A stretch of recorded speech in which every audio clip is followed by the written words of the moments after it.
So it's a pleasure to introduce Dominic Kelly, who is an expert in diarrhoea, having been on service in the Children's Hospital the last couple of weeks and experienced a lot of it.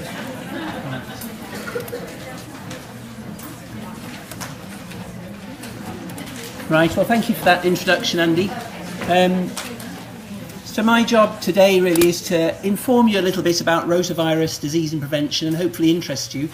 And I guess before we start, perhaps I'll have an appeal for locum doctors actually, because half our medical staff are off at the moment with diarrhoea and vomiting in the Children's Hospital after a bit of a week previously where I think all the children had it. So if anyone here is able to do a locum shift tomorrow on the paediatric ward, we'll be forever grateful. I'm not sure what rates we're paying.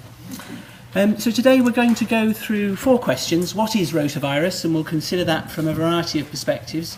And it's important to have a bit of a knowledge about the disease to be able to talk to parents about it. Why should we be interested in diarrhoea and vomiting? And what do we need to know about it? And knowing what parents will want to know is quite important, since any vaccine is only good if it's given, and we all know that perception of the vaccine, its safety and the need for it makes a huge difference to whether it's used or not. And lastly, and very leastly, what do scientists want to know in the future about the vaccine? So, what is rotavirus? And we'll consider it from the parental perspective first of all, and many of you are probably familiar with the syndrome of waking up in the middle of the night and hearing some noise which you hope isn't a vomit from the next door room, and then realising it is a vomit and you've got to go and clean it up, and then the next morning there's diarrhoea and there's fever, and usually we're not worried that our child's going to die, particularly by the time they've got diarrhoea, because you're pretty certain of what the diagnosis is. You're more worried about trying to plan work, and there's no one to do your job today, and you're going to be off for 2 days, and the nursery won't have them back for 48 hours after the last vomit, and all the rest of it. And rotavirus is one of the commonest causes of that particular syndrome, and I labour the point a little bit just to make the point that in this country the greatest argument, apart from relieving the suffering of people who've got it, is one of pragmatics and healthcare and the logistics of looking after people in hospital and out of hospital. So that's the parental perspective, and I guess the other downside about that sort of illness is if you've got more than one child, pretty much 2 or 3 days later you can guarantee there's going to be someone else unwell, and it's a very transmissible organism. It is usually, disease is restricted to the under 5s pretty much. Other people can get disease, but it's milder. Most people have met it by the time they're over 5 at least once and have some degree of immunity. So the parents aren't normally going to come down with anything too severe. But nevertheless, a major logistic problem. So from the doctor, from my perspective, it's the commonest cause of diarrhoea and vomiting that comes into the hospital, and that little chart there shows various studies which show that vomiting is very common in children admitted to hospital along with the diarrhoea, that quite a significant number of them are dehydrated that come into hospital, and that's no surprise, that's usually what makes them come in, that they're not drinking. Quite a few have fever, and interestingly respiratory symptoms are well documented with the rotavirus. Whether that's because of concurrent viral illnesses, other viral illnesses, or a part of the rotavirus is difficult to say. 18 to 20,000 admissions a year, apparently in the UK. It's going to fluctuate from year to year, but quite a significant number of admissions. And of all the people walking in the door at certain times of year with diarrhoea and vomiting, probably about 70 or 80% of them are going to have rotavirus as a cause of it. Of course, we don't really perceive it that way in the hospital because no one tests for it. In the John Radcliffe, it's not considered it's going to make a huge difference to what you do, so no one tests. So it doesn't really have the same profile as meningitis or other things like that. In part, it's not as devastating a disease. Clearly, people very rarely die in the UK from it. But it's interesting. Testing might not have a pragmatic, immediate practical application, but actually perceiving whether a disease is important or not means you need to be able to identify it. And rotavirus looks very much like other gastroenteritises. From the epidemiologist, taking one step back, the total burden of disease you can imagine as a pyramid, and thanks to Andy for this slide. In the UK, maybe 20,000 hospitalisations, we talked about that. Is that the pointer? Oh yeah, 20,000 hospitalisations. But underneath that, all the parents at home, the 690,000 episodes, it does feel like that by the time they've vomited about 5 times. And then the outpatient visits to the GP or the hospital in the hospital, and very few deaths. And I can remember one rotavirus-associated death from just extreme dehydration and a child coming quite late in the John Radcliffe, but it's a very rare event in the UK. And so 1 in 14,000 risk of death was what was estimated. But at the moment, it's probably the single most frequent vaccine-preventable illness among children in the UK. The epidemiologist will be familiar with the seasonality of it. It comes a bit like RSV in winter peaks.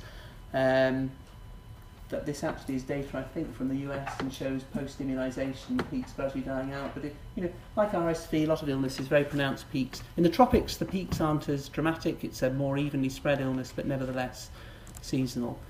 And the epidemiologist will also be able to tell you that although very few children die in the UK of rotavirus, that when you look at the red areas with the highest death rates per 100,000, Africa and Southeast Asia figure very highly. And why that is, are the serotypes of the rotavirus more virulent?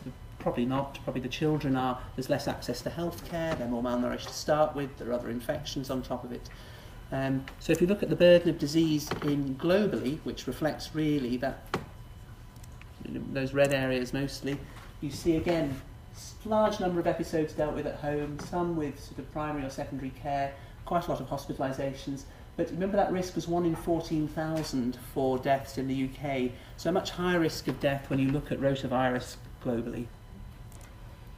So the scientists, and we'll give least consideration to the scientists at the moment, although probably they should have more. This is how the scientist sees the world. That's meant to be a three-dimensional picture of rotavirus. That's meant to be a cross-sectional view of it, and then some fancy sort of protein electrophoresis, but don't worry about that. This virus was first seen under microscopy, under powerful microscopes in the 1960s from various animals. There are various animal strains of rotavirus. In the 1970s it was recognised it was a human pathogen as well, and the commonest cause of diarrhoea. They can type them. There are different types of rotavirus, and they use different proteins on the surface to give them a G type and a P type. We won't worry too much about that just yet. And they realised they could grow these viruses in cells. So in the test tube you could get the virus to get into cells, it would grow, and you could therefore manufacture vaccine by growing the virus repeatedly, which weakened it, and have a live attenuated vaccine.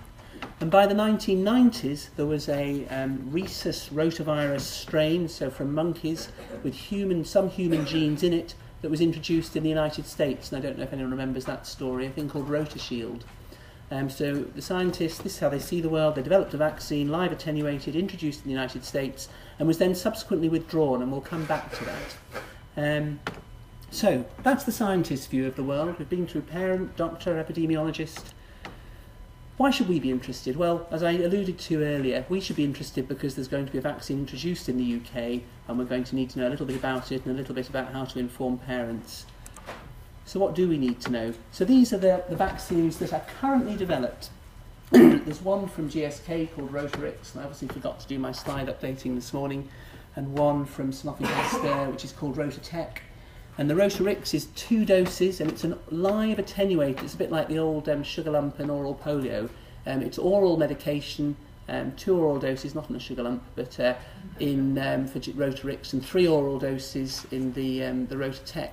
And the Rotavirus, remember we talked about G types and P types, is a human strain, and that's just one strain of virus, which interestingly provides protection against other strains as well. The immunity is cross-protected against other strains. The bovine or cow rotavirus, which has got some human genes added into it, uses other strains, and it's got to have more strains because it doesn't provide quite as much cross-protective immunity. So those are 2 vaccines. I'm not 100% sure which one is going to be introduced. Someone may have a little bit more information on that. It is going to be put into the schedule in the UK, and what you need to know about them is that they have been already introduced in several countries since 2006, that prior to that they were trialled in tens of thousands of children to look at efficacy, how well the vaccine works, and it was quite clear that they have about an 80 or 90% efficacy against severe rotavirus gastroenteritis when used in a reasonably well-off, well-resourced setting.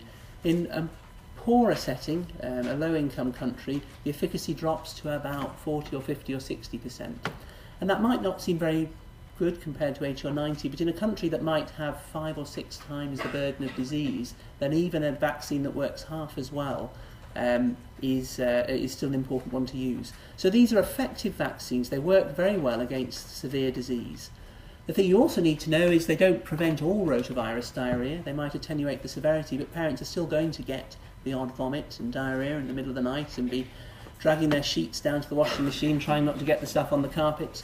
And it's just important because you don't want to give a vaccine and people feel that it's not worked. You know, it doesn't prevent all diarrhoea, even from rotavirus, but it's very effective against severe rotavirus.